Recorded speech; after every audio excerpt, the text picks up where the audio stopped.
Hello and welcome to the Technology Access Program, or TAP for short, on avoiding scams. TAP is part of Somerville-Cambridge Elder Services. In this workshop, we'll be discussing how to recognize a scam and what to do about a scam. So, how do you recognize a scam? Well, first off, let's talk about the fact that I want to dispel a myth right away. And the myth is that these scammers cannot be caught. They can be caught. They can be caught and can be prosecuted. Two people in New York were recently accused of scamming a senior out of over $100,000, and the police were able to catch them. Don't listen to the scammers when they say don't talk to somebody. Always talk to somebody and make sure you're doing the right thing. Remember, the scams are all about money. If you get anyone contacting you about sending them gift cards, money orders, it's most likely a scam. Don't be scammed. There are many forms of scam, but they all want one thing, a way to get money from you. And they use a variety of ways to get your money, but that's what they want. And we'll talk more about this as we go along. You can detect a scam in a few ways. There's a call asking for money right away. Someone contacts you trying to be a friend and they ask for money. Someone tries to get your personal information online. If they ask you to wire money or buy a gift card or say it's an emergency, most likely it's a scam. Your bank or your credit card company will never call and ask for your account numbers, your social security number. If you get a request like this, hang up, call your bank or credit card company directly from a phone number you already have and ask them if they called you. If you receive a message from a company that you haven't interacted with or someone you don't know, don't click on any links or open anything suspicious. When in doubt, delete. One easy way to detect an email scam is to check the sender's email address. If it doesn't match the display name, it's probably a scam. So, in other words, if they say they're emailing you from your bank and you see it's a Gmail address, well, then it's a scam. Sorry for the poor quality of this picture, but I had to grab a shot from a participant's tablet. Big shout out to Catherine over at the VNA for making me aware of this scam and letting me take the picture. How is this a scam? Well, it's on Facebook, and no government agency is going to promote themselves like this on Facebook. They would notify you by mail. Also, this ad screams at you with audio. I heard it, and it's very crazy. No legitimate advertisement will scream at you and make so many loud sounds. They're trying to scare you into giving them your info. Don't fall for it. Now, this is another scam. And how you can tell that this is a scam? Well, first of all, they call you dear customer. They would know your name, so they should have your name in there. That's one big giveaway. There's also no address info for the recipient.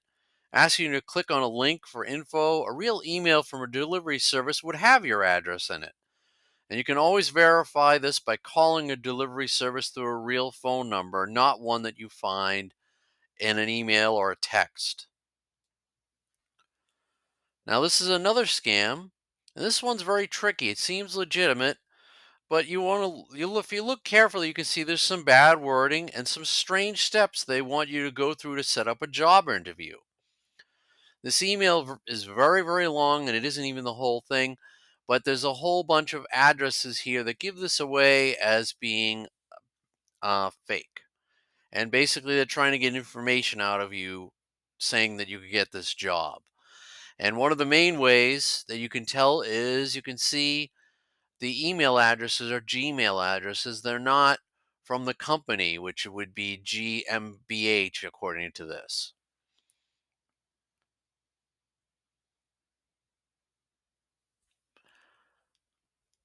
Now, this is another scam, kind of.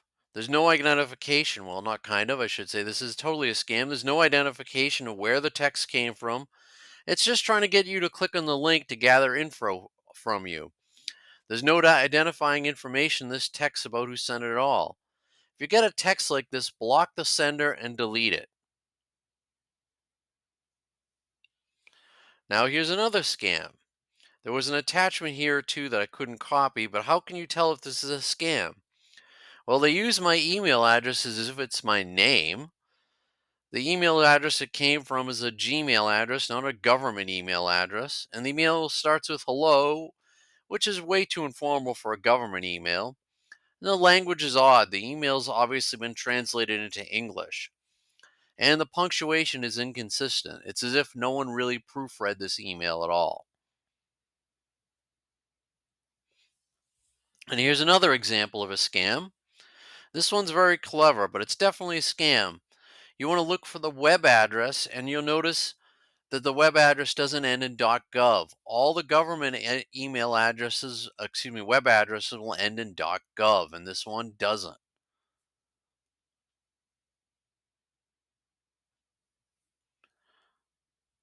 So what do you do to protect yourself from impersonation scams? Well, scammers pose as various organizations like Amazon. They may send you calls, texts, and emails with different tactics to deceive you. What do you watch out for? Scammers may tell you there's a fraud investigation. You must verify your account. Amazon will never ask you to share your password. You can always visit the message center on Amazon. And this quote here, all this information here is from Amazon themselves about scams.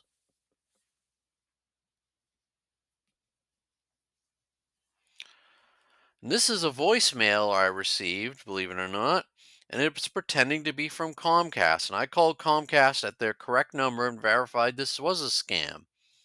The clues that it's a scam are the request to call them back on a number that isn't associated with Comcast. And also, Comcast will alert you by mail or email about rate changes. They won't call or text you.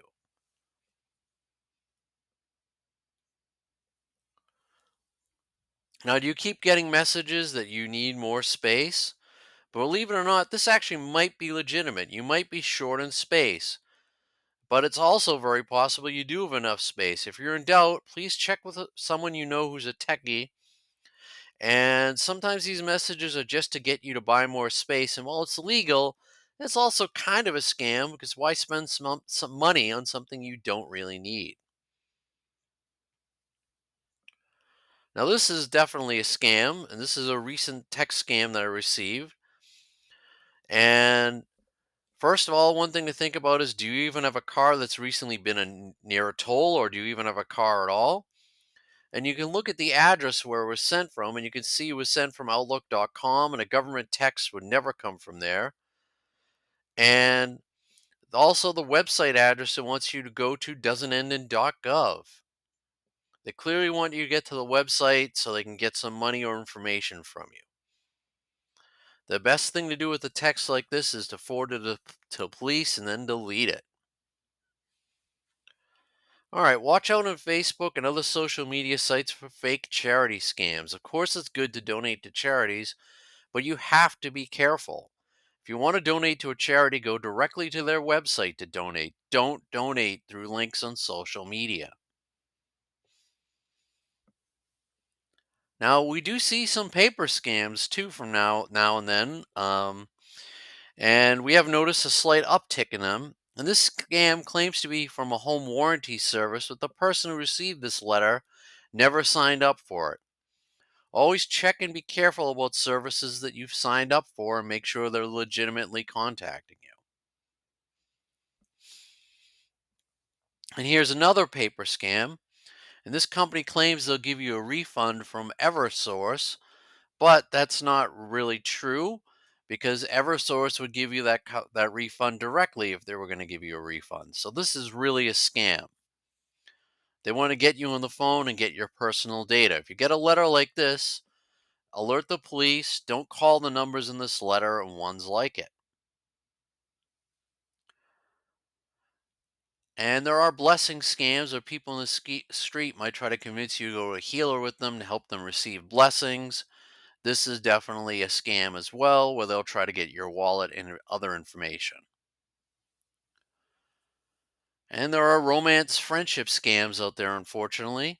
And these are when your new friend sends you a picture, looks more like a model from a fashion magazine than an ordinary photo, excuse me. And they quickly want to leave the site that you connected and communicated with them on, and they want you to communicate through email or instant messaging or text or some other app. And they lavish you with attention and praise very quickly. They repeatedly promise to meet you in person, but always cancel. If it seems too good to be true, it's a scam. They want you to leave the site that you met them on so they can get away with from being tracked. And if the person is always finding reasons not to meet with you via Zoom or other video apps, or if they do, they don't show their face. They try to get your birth date, other personal info very quickly. They always use the same photo or a few photos when contacting you. Again, if it seems too good to be true, it's a scam. Scammers will use images like this that they buy to trick people. I looked this image up online and I was able to find out something very interesting. Look at this. This is all the different people claiming to be this person. These are scammers who built these accounts, and they bought this picture and they use it over and over again.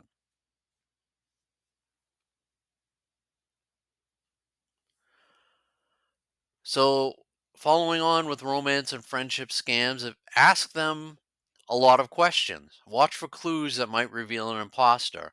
Check the photo using Google's search by image feature to see if the same picture shows up, like I just showed you. Cut off contact immediately if you begin to suspect a scam.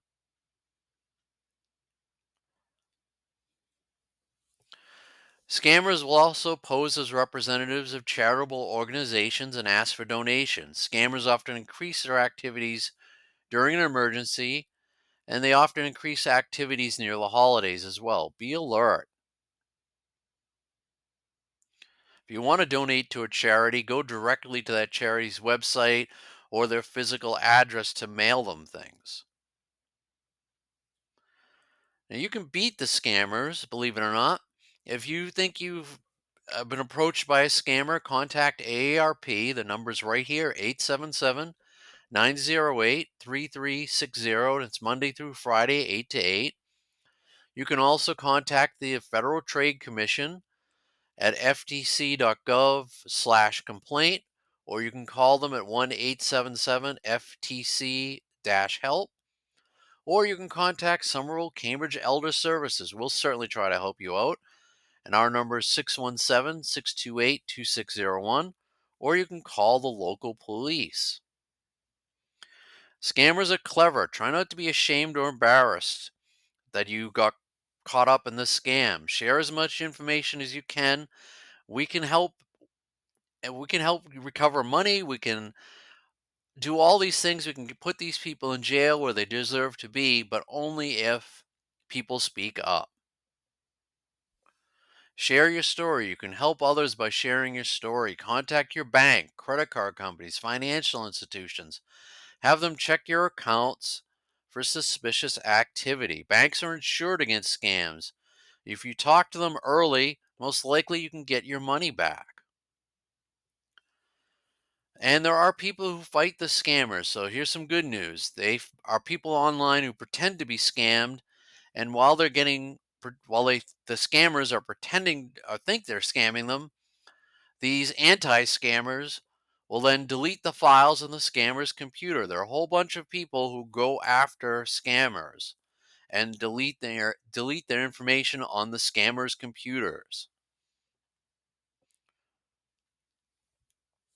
Now, when in doubt, delete or hang up. If you suspect a scam, end all contact immediately. Delete suspicious texts and emails. And by all means, call AARP for help at 877-908-3360, Monday through Friday, 8 to 8. Or you can contact the FTC, and their number is 1-877-FTC-help.